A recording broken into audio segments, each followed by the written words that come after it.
حضرت ابو ذر غفاری فرماتے تھے مجھے نبی پاک نے 6 باتوں کی وصیت کی تھی۔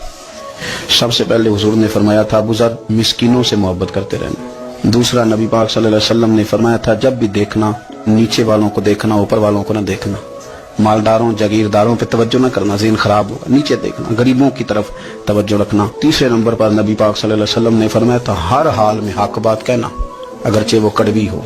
چوتھے نمبر پہ میرے محبوب نے فرمایا تھا اللہ کے معاملے میں کسی کی پرواہ نہ کرنا، کوئی کیا کہتا ہے کہتا رہے، تم رب کے رستے پہ چلتے رہنا، ملامت کی پرواہ نہ کرو۔ اور 5ویں نمبر پر میرے نبی پاک نے مجھ سے کہا تھا اگر رشتہ دار تجھ سے تعلق توڑیں بھی نہ تو تو جوڑ کے رکھنا، صلہ رحمی نہ چھوڑنا۔